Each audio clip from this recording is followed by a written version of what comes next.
Okay. But anyways, I wanted to talk about the jurisdiction. Okay. I talked to you about how clan mothers and headmen are in place with tribal laws and tribal customs. And I wanted to talk about how it affects jurisdiction in common law or versus federal or state law. All right. And for our listeners, this is Nii Nee, and he has his friend. Can you introduce your friend that's going to be coming on?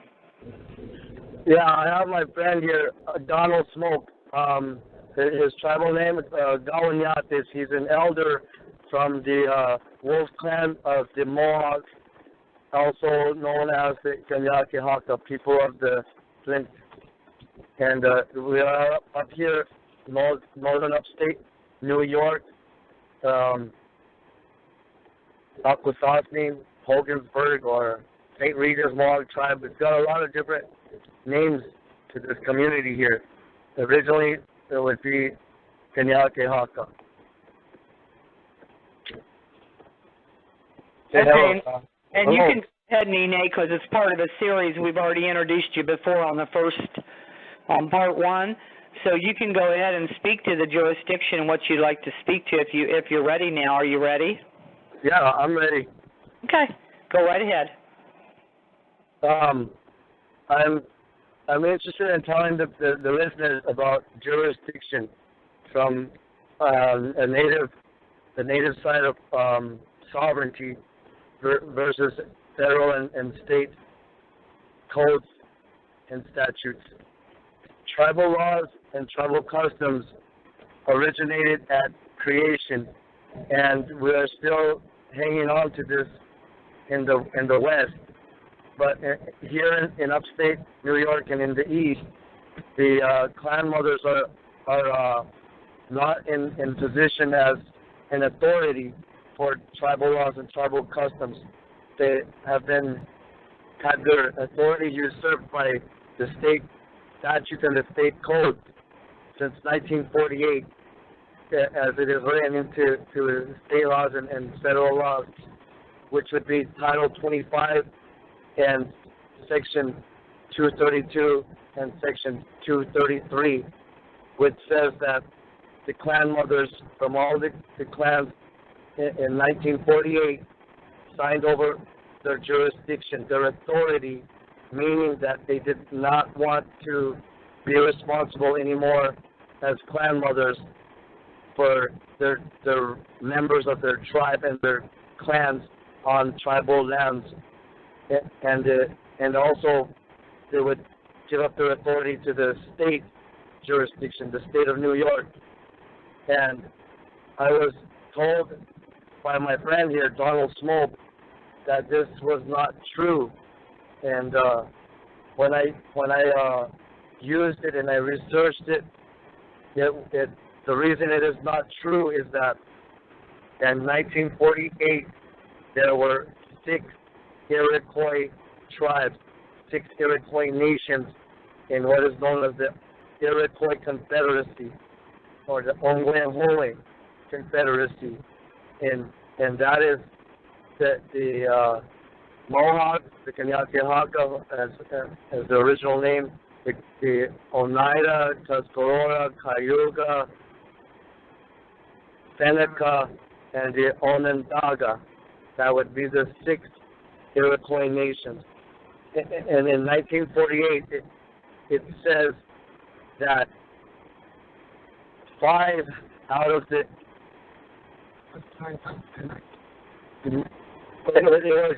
You're kind of cutting out just a little bit, Nii Nee, and I know it's hard if you're traveling to make that stop. I just wanted to let you know. Oh, okay. Well, nobody ever signed anything in 1948, and how it is proven is when I asked for this evidence in court, all the way up to Supreme Court, asking for this documentation, the legal instrument that would be admissible and agreeable into a court of law or a common law court or state court, federal court. And to this day, they cannot provide this proof when I put the burden of proof on a state or on tribal lands, saying, show me this documentation where the Iroquois signed over jurisdiction in 1948.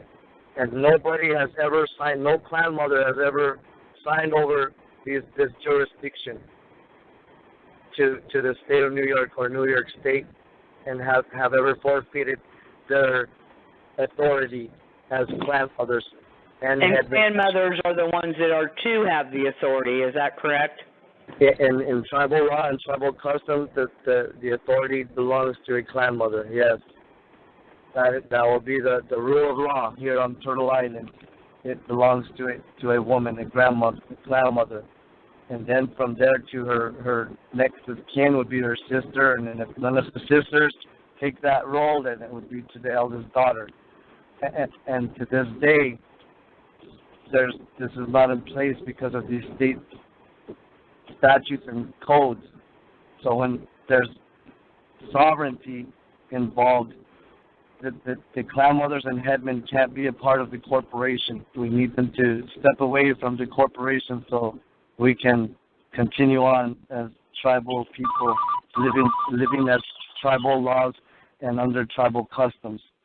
Yes, and then the fact, and this interests me greatly, and I just want to make sure I'm understanding it, that whenever they occupied the reservation with these churches, they weren't to do that. Isn't that correct?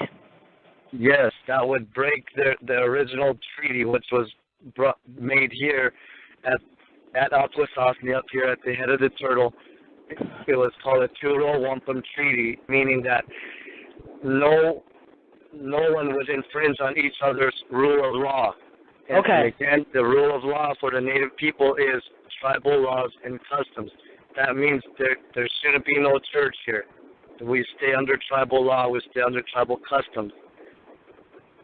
And do you know about what year that church came there, or about the time that church planted itself on top of sacred ground? Do you know what year they came, or about the time? About the 1600s, from what I've seen on their plaques. And this Turo Wampum Treaty was made forever, as long as the sun shines, as long as the grass grows, and as long as the rivers flow.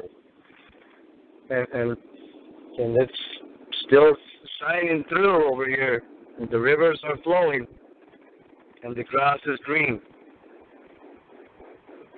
So that's a pretty steadfast treaty, and they broke it right off the get-go, so it makes all the rest of them not valid, correct? Yes, and then there's another church, the Mormon Church, the Latter-day Saints Church, and then there's another church there too, a Protestant or Methodist church there, and a casino down the block, and then we have the Red Oak Island.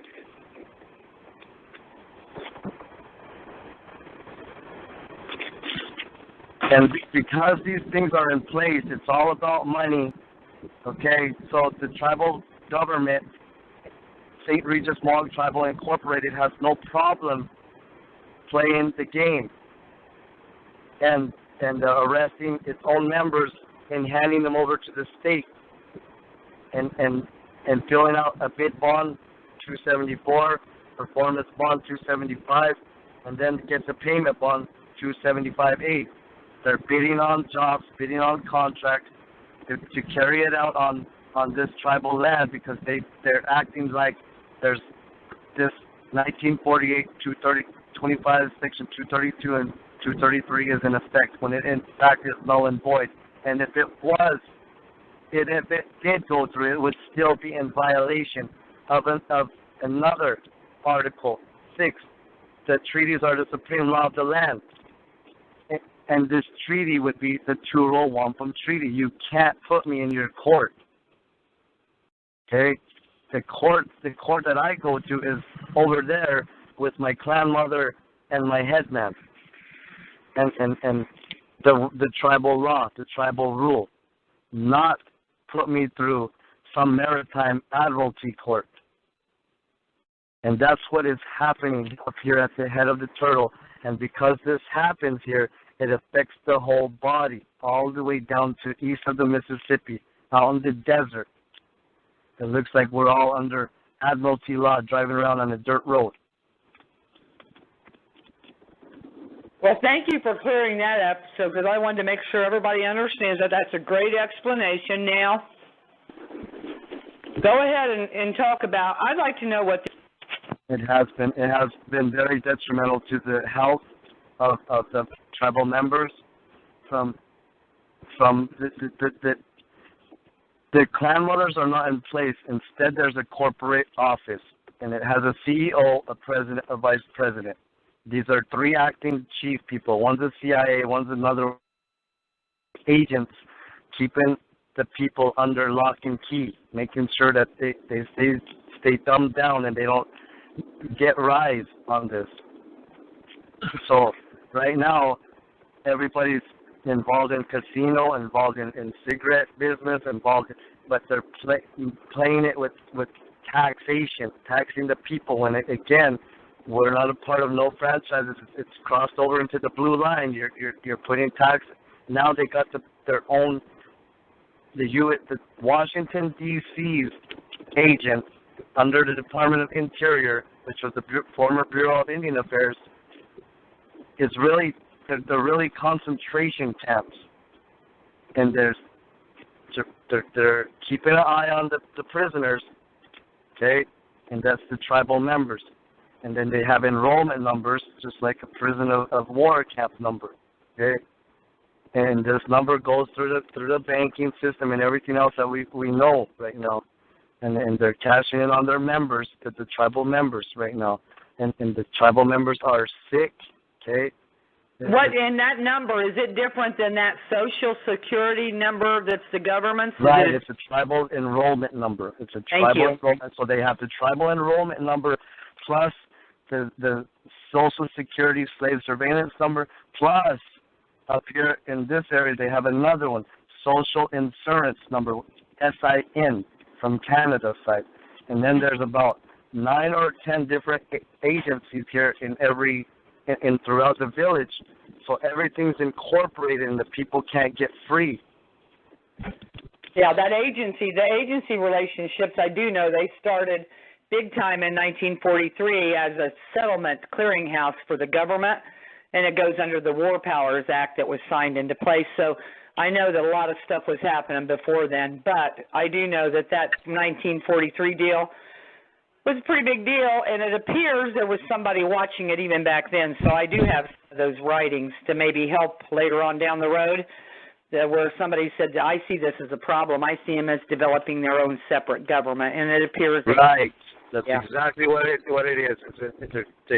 They're telling the people we're sovereign, we're sovereign. And it's not true. When you have these numbers attached and you have slave surveillance numbers, you're not running your own government. You're taking the federal money from the D.C., from the bankers, okay? You're not sovereign. You have to withdraw from all unilateral acts. You have to withdraw from all agreements, contracts with D.C. So when you do this, one of the things that's going to be a problem is there's people that are dependent now upon help. So is there anything put in place separate from this government to where, because somebody has to have a structure here to take care of the backlash, or there's not going to be anybody signing up. They're going to stay slaves just based on the fact they think they're getting a benefit. So here, there are members here to help them through court processes. They put down tobacco for me to come up here and help them from the tribal side of things because they were overtaken by this tribal statutes and codes. They don't have nothing in place. They're working on it. They're barely moving towards it now. And it's few of the people. Not everyone is willing to do this. Their hands are dirty or their families are involved in casinos or tribal politics as agents. So they can't just go against their. I mean, they're being fed from the beast. They're not going to just rebel. So they're trying to bring back tribal courts and tribal law, but it's going to take as long as it took to to get this bad, you know. It's gonna take a long process, and if it doesn't fix, then we know what happens. Floods, shakings, earthquakes, hurricanes.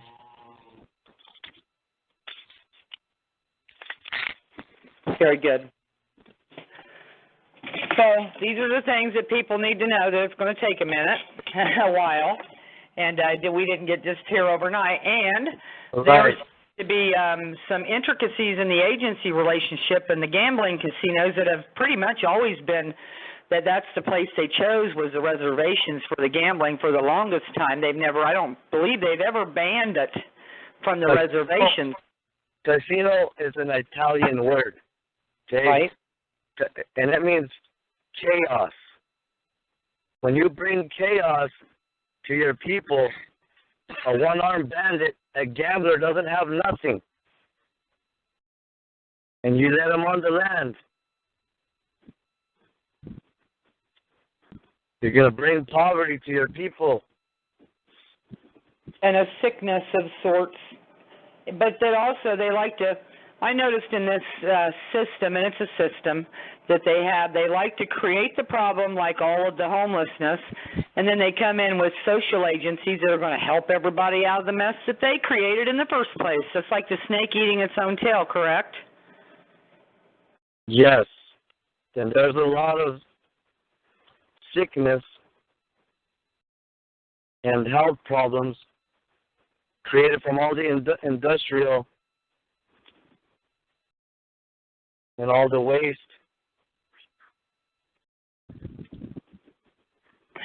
Can you go ahead and speak some things that you think that people need to know? Yeah, I could just refresh some of the. I coached Nii Nee on tribal laws, and 1993 we're in federal court in Bangor, Maine, on tobacco issue. Now wait a minute. With tobacco to feed our families, because it was something that was passed in our tribal government.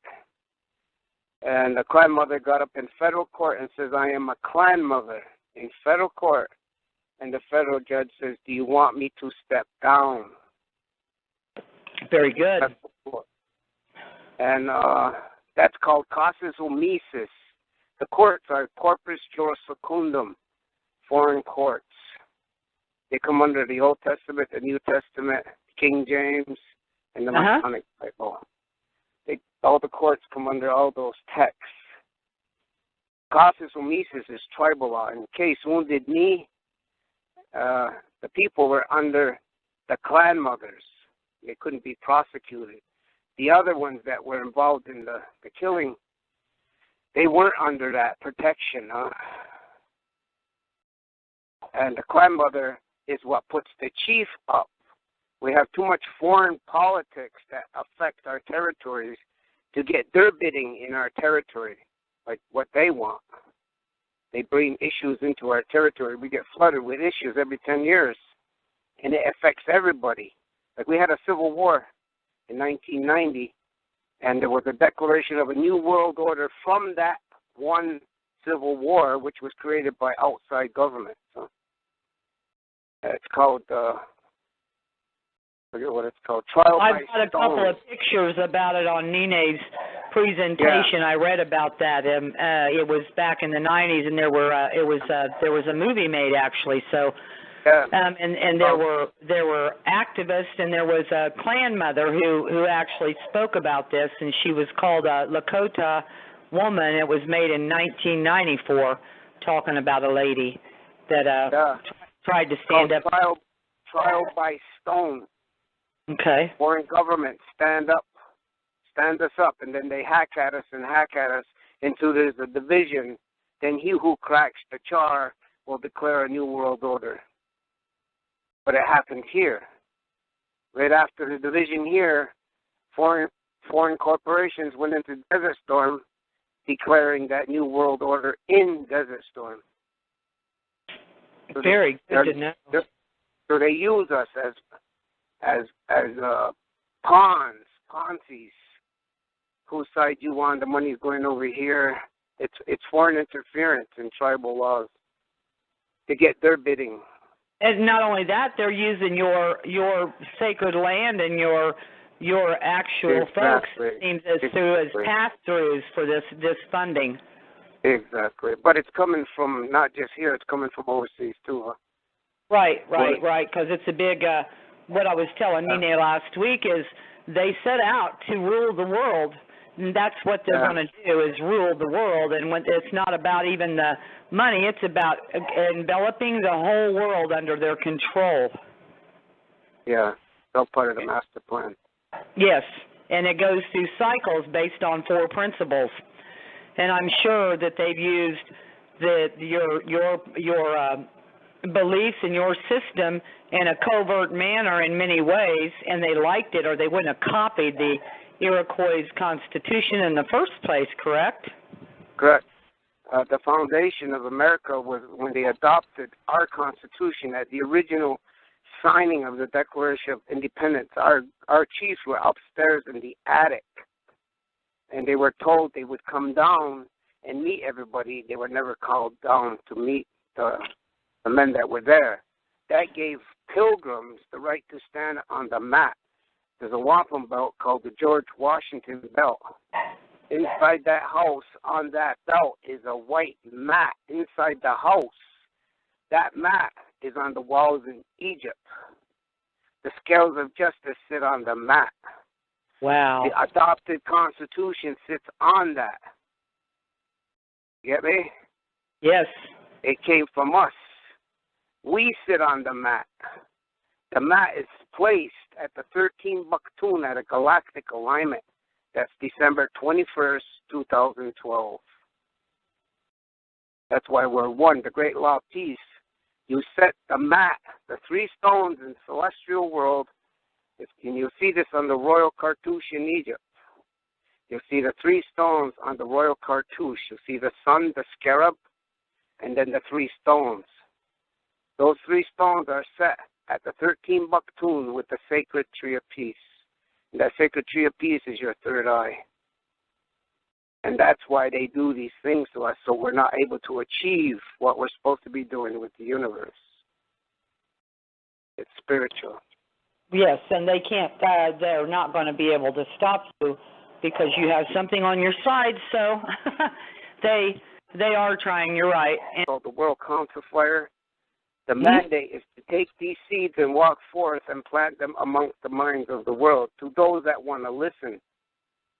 Okay? To bring the new minds. That's what the new age is, bringing the new minds, lifting the minds of the people, to lift their spirits to all the families of the world. From there. Yes, and that's what I see as well. They go by the third eye, right? Yeah. The spirit eye, and they go by the river, and that's the same. We do the same thing. I've had talks with some of those people, and it's the same thing. The river is the return of the spirit, the Ka and the Ba. Have you ever age? 2012, we just crossed over into that belt. 2012. Well, that's when it happened to me. Yes, and you're feeling the cosmic vibrations from the universe, and once you connect to it, you awaken. On the walls in Egypt, you see the Ankh and the Tipi. That's the eagle's bowl. And the Ankh is us, the eagle and the condor. And that was 2012. It's called the Great Rebirth, the rebirth of Mother Earth, meaning the new seeds are coming. There's a new age coming that's called the cosmic consciousness to raise the minds of the people. The Christ consciousness is the Mayan consciousness. In Genesis, when they say, when you walk away from the fire, you walk away from the kingdom. That fire they're referring to was the 13 Bakhtun in Guatemala. That fire is connected to the universe. It's called Orion Niblia. It's luminous. That fire is on earth, as above, so below. And as in front, so behind. On these papers, this paper trail, they had a movie called The Paper Chase in 1978, I believe, that the lawyers put out.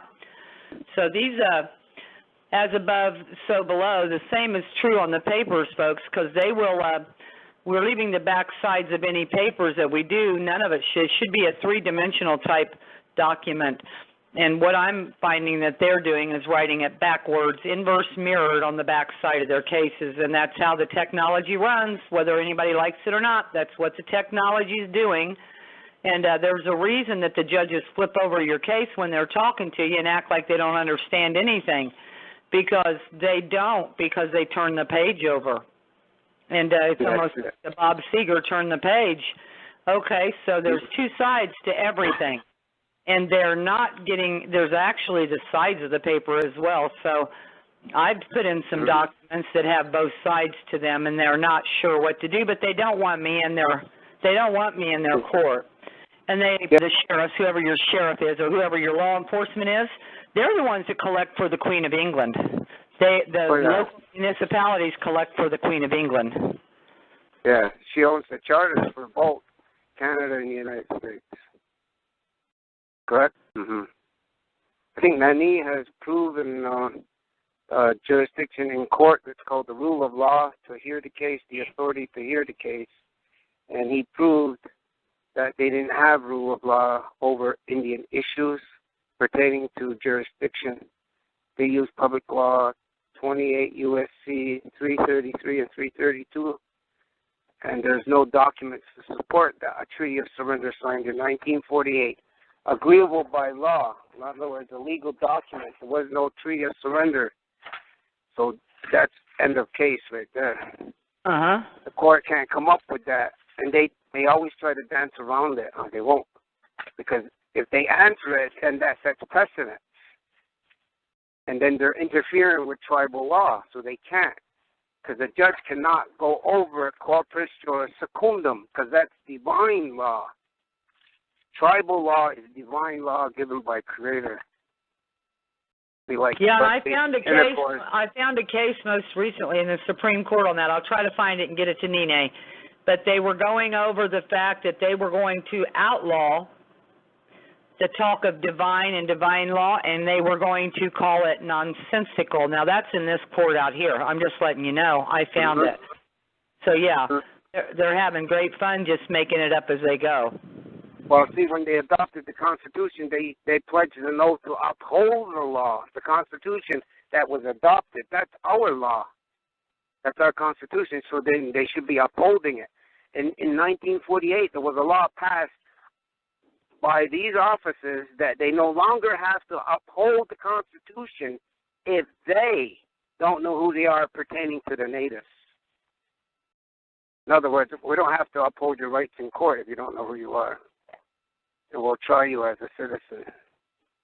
Yeah, and civil service is at play here, too, because we've all been made on that paper for Social Security. We've all been the Social Security numbers that aren't ours, that are theirs. We've all been made civil servants, and we're under a special government employee contract that we don't know about, and that's how they have the maximum employment with the Federal Reserve. That's the maximum employment is that, and they're really upset because they don't have the numbers they need right now to fix what they've caused. Yeah, independent unilateral acts do not affect law. Those are independent unilateral acts. Each independent does not affect consensus. Okay, I got to give you to Nii Nee. Thank you so much.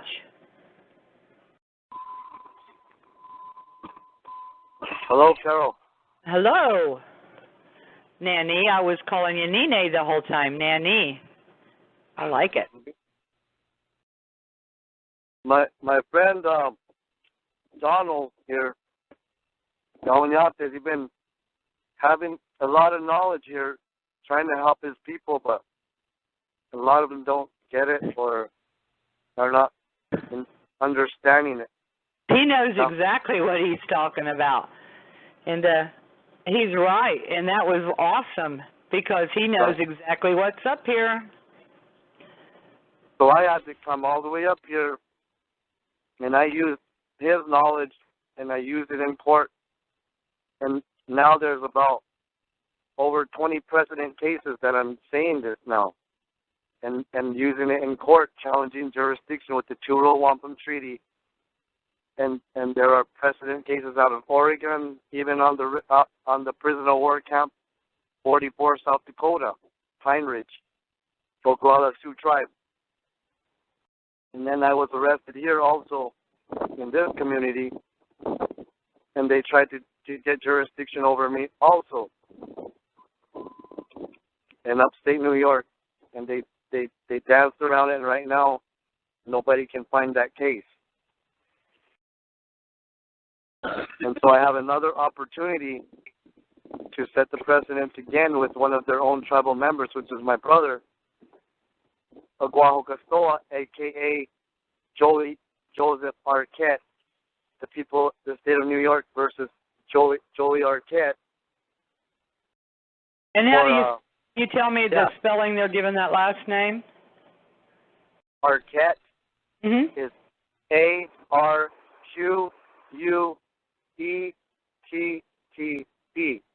Good.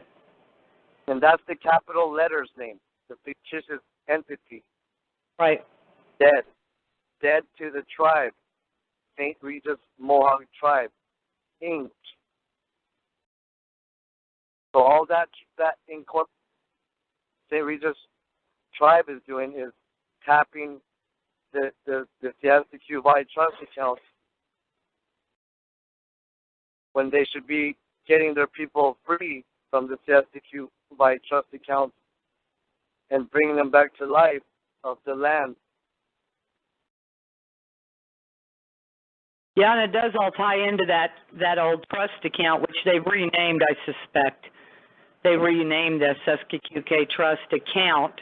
I talked to the treasurer's head counsel, and I asked him, I said, so you're saying SSQK trusts aren't around anymore, so what is it? I said, so am I in a file in a public file box and there's a private file box for private people? And he said, yeah, kind of.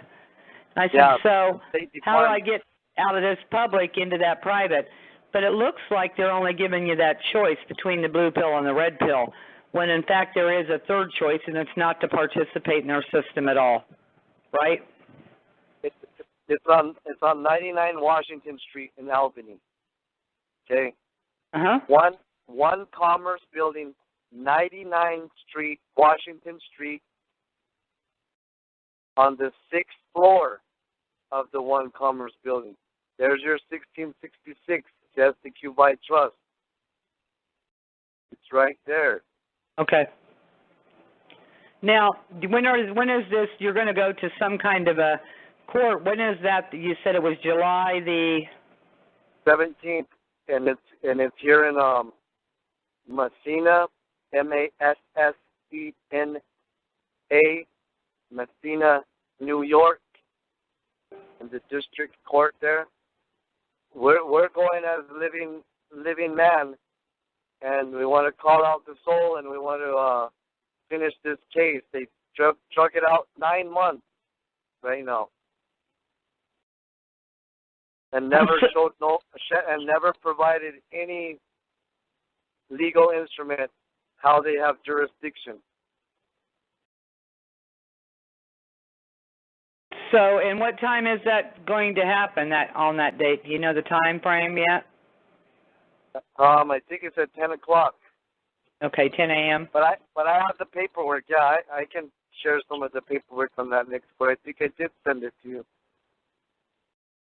You may have. I haven't been on Facebook here lately, but I'll get caught up. I've just been trying to make sure I get your presentations done properly, and we're going to be doing other shows, and then I want you to have the actual what I do, so you can just have them. I'm just doing them so that you have them, so that you can share them, so that maybe it will help one of these clan mothers to realize that this involves children. This involves your futures. It involves everybody's futures, I know, but more specifically, it's time, because what they did to the Indians, they starved them, and they forced them into submission by coming over here and doing what they did in the first place. So that's part of what happened. And the ones that didn't succumb to their reservation, go into the reservation, really got it bad. So that was part of the coercion. In the under duress, anything that was done was probably done at one point after everybody found out how two-faced these people were that came over here. That was done under duress and under coercion, which makes it null and void anyway, besides the fact that they broke the I want to make sure, Tuo Wampum Treaty. Yes. Tuo Wampum Treaty has been broken for a long time. That's what I was trying to do was bring back the Tuo Wampum Treaty, but I don't think it'll happen. The people don't want it back. Okay? So it's buried. It's pretty much buried, and I'm saying just withdraw from it now. You guys, they showed me that they didn't want it in 2013, and my friend Donald here, he's been talking about this shit for 30 years plus, 40 years. He's been trying to tell these people this, his own community. Well, when they realized that anything that they bought or any plan that they did with their local municipality, that they'd taken those children and made them into paper doll prisoners. Now, this is my deal. There's 4-year-olds showing up on lists, like for the gun control and for the no-flight list. There's 4-year-olds showing up there, folks. They've stolen your children's the identity that they tagged on to them. So what good can come of a system like that? And what happens when they start issuing the warrants they have behind the scenes on all of us? And it can happen, and it has happened in world history. They rounded up folks and took them to the reservations. They rounded up people, and the Holocaust did happen. And so it can happen, and it will happen if they're not careful with what they're dealing with here, and they can go ahead and close their eyes all they want. Still doesn't change the fact that by blood, they've been called to do what they need to do, no matter how uncomfortable it is for them. They have to step up and do what they need to do. As the clan mothers, they can't bypass it. If they do, then it's going to be great harm onto them, and they need to go ahead and do what they need to do, what they know they have to do, because it's in their blood, right? Right. It's the responsibility of every mother and every grandmother, every family right now. That part of it is pretty much broken. So it's returned to almost like individually. Every family needs to be responsible and get a hold of their family grouping, their community. Well, up there, how many clan mothers, has any clan mother stepped up yet up there where you're at the head of the patrol? One clan mother. That's all I've ever talked to. And well, what about the other 3? What are they up to? I don't know, but I've only talked to one, and I talked to Donald Smoke, and I talked to one faithkeeper. I have not talked to no headman, nothing. And they know I've been here. They know I've been here for a whole winter here now. 3 years, 2 years ago too. Since 2013, I've been here. I tried to talk to them. I was nice. Then I talked to them in their longhouse. I went over there and they just looked at me. And same thing in South Dakota. I went and talked to my chiefs, grandmothers. I got arrested over there. Same thing,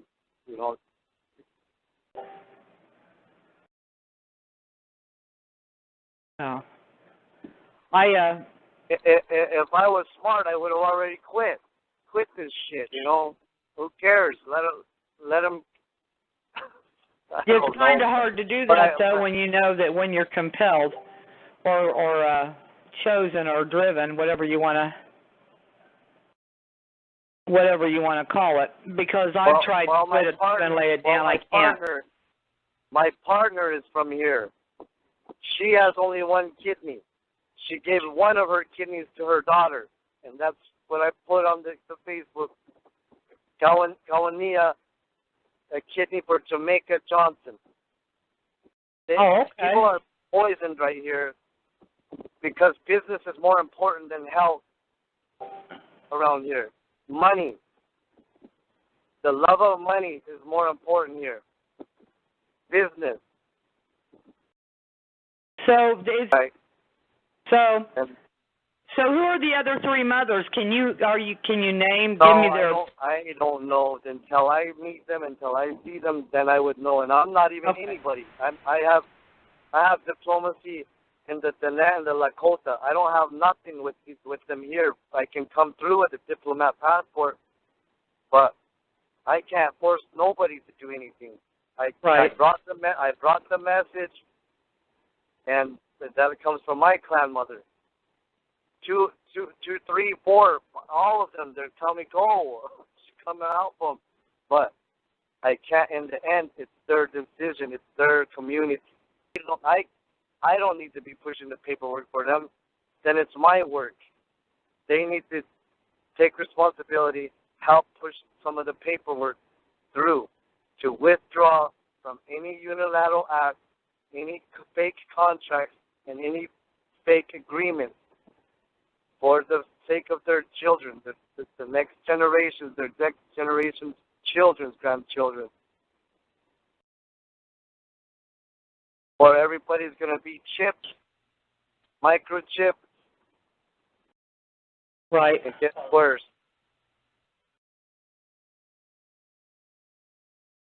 If many of them aren't already. They start. Some here. I just That's wanted to what make everybody. What we're dealing with here. Title 25, Section 232, Section 233. It affects me in Arizona, out in the desert. It affects me in South Dakota, Pine Ridge, or Rapid City, or over in Oregon. It says that the white man can rule over me, tell me what to do on my own land, and I'm saying bullshit. Yeah. Right. You have no rule over me. I'm free from your Fort USA 100009, and I'm free from the Navajo Nation Corporation, and I'm free from the Lakota Sioux Corporation. We are free and independent, and I am trying to set all the people free. Whoever wants to go free. Return to neutral positions, return to tribal law, return to your customs. It didn't work. It didn't even work for them. What makes you think it's going to work for you? Right. It's not going to work for us out here because it's the same thing, if not more, holds true out here.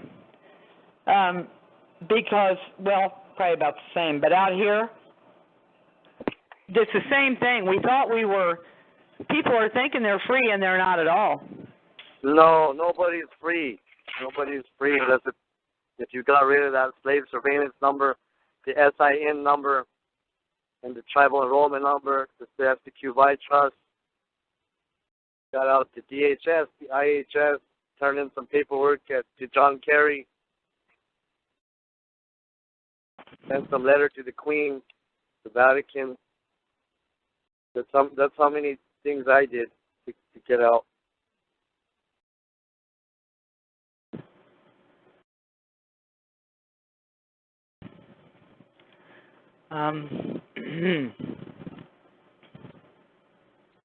Well, I think I'd like to invite you back, and I'd like to get it's Donnie. I don't want to call him by the wrong name. Yeah, Donald. Not an important one, I know, but all of them are important. No, it's very important right here because these guys' names are not on no documentation. I can prove that the other tribes' names are on there. I have that documentation. Okay. There was no surrender with it because there's no surrender of anything because there has to be a consensus of all 6 Iroquois, all 6 Iroquois tribes, for it to be in effect. And there was no consensus. There was one left out, right? No consensus to bring 232 and 233. It's null and void. And if it was to be valid, if all 6 did sign it, then it would still be in violation of the 2-row Wampum Treaty, and it would still be in violation of an act Congress passed March 31, 1821, and it's called an Act Respecting Intrusion on Indian Lands, and it says no Indian, no Native can sell the land that the people walk upon, that the people live on, survive on. The earth is as much as we are. The earth belongs to no one. We belong to the earth. 62 U.S. 366. Asa Cutler versus Dibble out of Genesee County, New York, dealing with the Seneca and Tonawanda Reservation. And so it says in the case, the only question to be answered is, does it affect the Constitution, or does it affect the act of anything of Congress? Well, the judge rules for the Seneca Tonawanda people that he cannot rule for the realtors that bought this land from the Seneca. They can't, because the Seneca can't sell land. Nobody has a right to sell the land. So the judge can only rule that way. I have to rule for this way, that they can't kick the native people off that land. It's theirs by divine right. They live there. They sold it and they got some money. But even though they put in the complaint to have the people removed, and they bought it, it's still not legal. So they appeal it, and it goes to the appeals court, and there again, the judge says, I can't rule against it. You know that there is an act of Congress passed March 31, 1821. It's a golden case, never been overturned.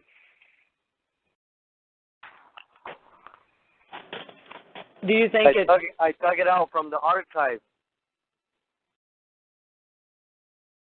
And do I have the name of that one? Is that one of them you gave me the name of? Right, 62 U.S. 366. And it's very important, that case, and it has on there that I could go to any sheriff and evict a whole city if I want, or a county. I can prove they're all native lands. Yeah. But I haven't done this. I've been being nice, okay? I haven't evicted nobody yet. But it's sure there. Read that case. Read that case, 62 U.S. 366. Well, I will read it, but if nothing's any good because they didn't have a proper constitution, like if they've broken the treaty, so the original stands, and that just kind of verifies it, that they can't take and kick you off of any property, but you could kick them off. So can you do it with those guys up there in this place, the guys that aren't supposed to be there? I am showing them this case, how I use it in court. Yes, I'm showing it to the clan mothers. I'm showing it to their headmen, that I've already set precedent with this case, and they can't provide no burden of proof. They cannot show me anything. They can show me an illegal contract that they made on a minor at birth. Yeah, and the minors mean more than one thing.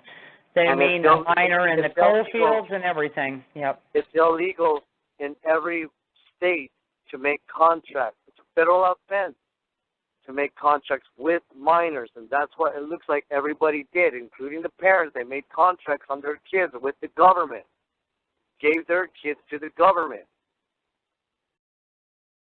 Very good. I'm telling the women and the men, you better go get your kids, take care of them now. EBT is done. General assistance is done.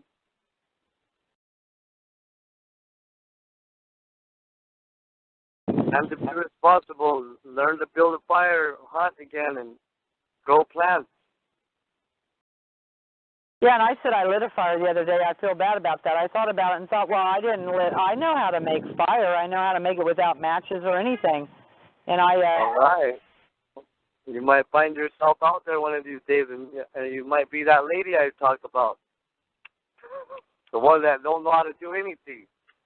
I know how to do a lot of stuff. I lived without running water and electricity for 5 years. She might have some nice Victoria's Secret on, you know. But what the hell is that going to do? She might have some nice Victoria's Secret, nice CoverGirl makeup, but she ain't gonna be able to light a fire. She's not gonna be able to butcher a deer. Nothing. I don't know what's gonna happen to the people.